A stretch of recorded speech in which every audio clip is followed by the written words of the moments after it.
তুমি কি গর্ভবতী আসমানি? শাশুড়ি মায়ের করা প্রশ্নের উত্তর না দিয়ে মাথা নিচু করে থাকে আসমানি।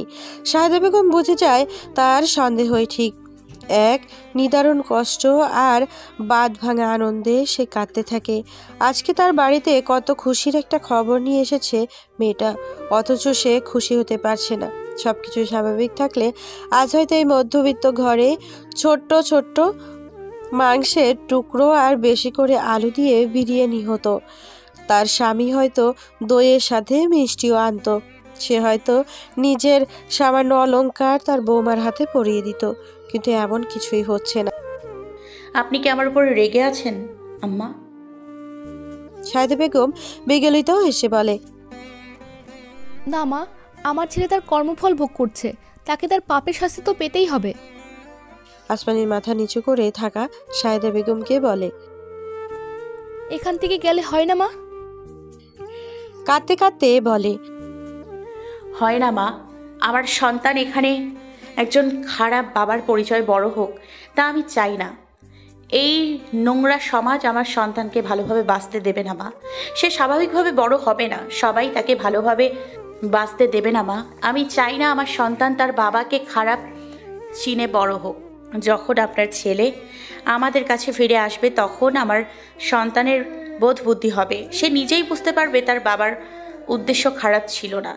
সে তার বাবাকে ভালোভাবেই মেনে নিতে পারবে। কিন্তু এখানে থাকলে সে তার বাবাকে খারাপ মনে করবে, তার বাবাকে সহজে মেনে নিতে পারবে না। সেটা আমি চাই না।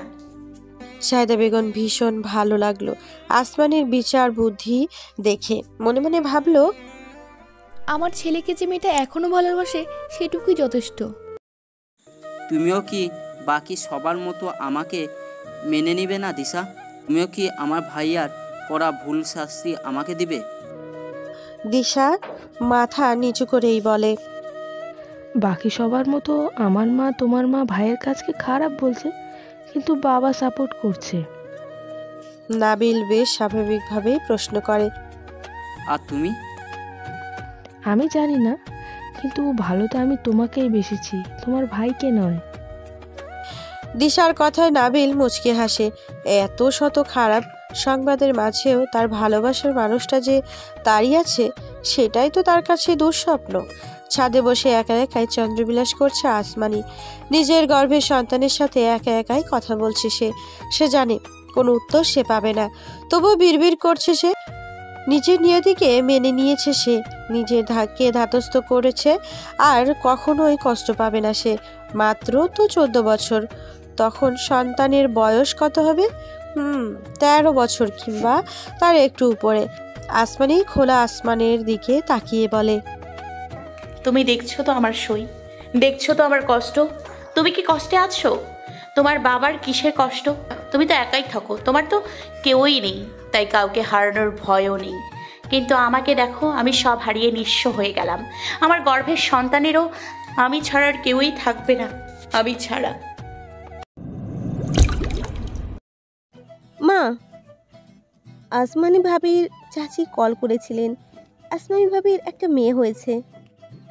জায়নামাজে বসে বহুদিন বাদে একটা সুখের খবর পেল সাহেদা বেগম। হাসি মুখে বলল, আলহামদুলিল্লাহ। নাতাশা নত মুখে বলল, মা, একটা কথা বলি। বল। পরের বার ভাইয়ার সাথে দেখা করার সময় কি ভাইয়াকে বলবো বাবুর কথা? এখনো তো সে জানেই না কিছু। আসমানি তো বলতে নিষেধ করেছে, তাহলে আমার ছেলেটা কষ্ট পাবে। সন্তানের থেকে দূরে থাকার যে কষ্ট, সেটা তো আমি বুঝি মা। নাতাশা তবুও বলে, তা কি জানার অধিকার নেই মা? আছে, কিন্তু সে আক্ষেপে হয়তো বুক ফেটে মরেই যাবে। নিজের সন্তানকে এক নজর দেখার আর ছোঁয়ার জন্য সে তো হাসপাস করছে। তুমি দেখবে বাবুকে মা, দেখো কি সুন্দর, যেন গোলাপ রানী। কেমন গোলাপি আভা ছড়িয়ে আছে পুরো মুখ জুড়ে। দেখো মা, কি মায়া ওর মুখে। মা মা মা, আমি যদি ওকে একটিবারের জন্য কোলে নিয়ে আদর করতে পারতাম মা। বলতে বলতেই নাতাশা হাউমাউ করে কাঁদতে লাগলো। সাহেদা বেগম মুচকি হেসে বলে, দেখলি কেমন কষ্ট হয়? আমার ছেলেটারও এমন কষ্ট হবে। পরন্ত বিকেলে ছাদের কোণায় দাঁড়িয়ে কত কিছু ভাবছেন নাসিরউদ্দিন সাহেব। জীবনটা হঠাৎ কেমন রংহীন হয়ে গেল। মানুষের ছোট একটা ভুলের জন্য তার চারপাশের সবার জীবনও যে এমনভাবে এলোমেলো হয়ে যাবে সেটা কখনোই ভেবে ওঠেনি। হঠাৎ ছাদের রেলিংয়ের দিকে নজর পড়তেই তার বুকটা ধক করে ওঠে। কতটা উঁচু করে রেলিং দিয়েছিল সে, যাতে তার নাতি নাতনিরা আরামে ছাদে বসে খেলা করতে পারে। হঠাৎই তার ভীষণ কান্না পায়, কিন্তু কোনোভাবে সে নিজেকে সামলে নেয়, কারণ সে জানে পুরুষ মানুষের কাঁদতে নেই। পরিশিষ্ট নাহিদের দিন এখন ভালোই চলে। আসমানি তার জন্য অপেক্ষা করে আছে, সেটুকু আশা নিয়ে সে বেঁচে আছে। এই জেলে তার খুব একটা অসুবিধা হয় না। সবাই জানে একটা পরিবারের মতো তারা একসাথে ঘুমায়, একসাথে রান্না করে আর একসাথে খায়। তবে বাকিদের থেকে দূরে গিয়েও সে আবারও একটা কাজ করে সময়ে অসময়ে সে ওই নীল আসমানের দিকে তাকিয়ে থাকে। জেলের উঁচু দেওয়ালের বাইরে যেখানে আসমান মাটিতে গিয়ে মিশেছে, সেইখানে মনে হয় সেখানেই তার আসমানি আছে। আজ কেউ একজন তার সাথে দেখা করতে এসেছে। কে এসেছে সেটা সে জানে না, আসমানি আসবে না সেটা সে জানে। এখানে শেষ যখন এসেছিল তার অবস্থা দেখে মেয়েটি কাঁদতে কাঁদতে অজ্ঞান হয়ে গিয়েছিল, তাই আর সে আসে না। সে কোথায় আছে সেটাও সে জানে না, কেউ তাকে বলেও না, সে কেউ জিজ্ঞেসও করেনি, কারণ সে জানে তার আসমানি তার অপেক্ষায় আছে। তোমার সাথে কেউ দেখা করতে এসেছে, যাও। জেলের নির্দেশে নাহিদ অতিথিদের রুমে গিয়ে দেখে সেখানে আসমানের ভাই আয়ুষ দাঁড়িয়ে আছে। তাকে দেখে দাঁড়িয়ে বলে, কেমন আছো নাহিদ? নাহিদ মাথা নাড়ায়। আয়ুষ হেসে বলে, তুমি কি একটা কথা জানো, আমি আসমানিকে ছোটবেলা থেকেই ভালোবাসি, সেই ছোটবেলা থেকে। নাহিদ মুচকি হেসে তার কথা শুনে। সে জানে সবকিছুই আয়ুষ বলে। তোমাকে একটা কথা জানানোর জন্য এসেছি, বলতে পারো তোমাকে জ্বালানোর জন্য এসেছি। নাহিদ ব্যতিব্যস্ত হয়ে বলে, কি কথা? আমার আসলে কি কিছু হয়েছে নাকি? হ্যাঁ হয়েছে। নাহিদ ঘামতে থাকে।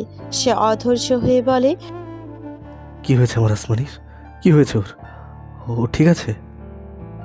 হ্যাঁ ঠিকই হয়েছে। হয়েছে কি জানো, ওর একটা মেয়ে হয়েছে। অবশ্যই এই দেশে না, আমেরিকায় চলে গিয়েছে সে, সেখানেই হয়েছে। নাহিদের মুখে একটা সূক্ষ্ম হাসি ফুটে ওঠে, কিন্তু একটা বারের জন্য সন্তানকে দেখতে না পারার কষ্টে তার বুকটা ফেটে যাচ্ছে। আয়ুষ আবার বলে, নিজের সন্তানকে দেখতে না পাওয়ার কষ্টে কিভাবে তুমি জর্জরিত হও সেটা আমি দেখতে চাই। তুমি কেমন অভাগা বাবা আছে, নিজের মেয়ের নামটাও জানো না। জানো তোমার মেয়ের নাম কি? আনা, তাই না? আয়ুষের মুখের হাসি উবে গেল। সে চেয়েছিল নাহিদ কষ্ট পাবে, কিন্তু এখানে হলো উল্টোটা। অবাক হয়ে জিজ্ঞেস করে, তুমি কিভাবে জানো?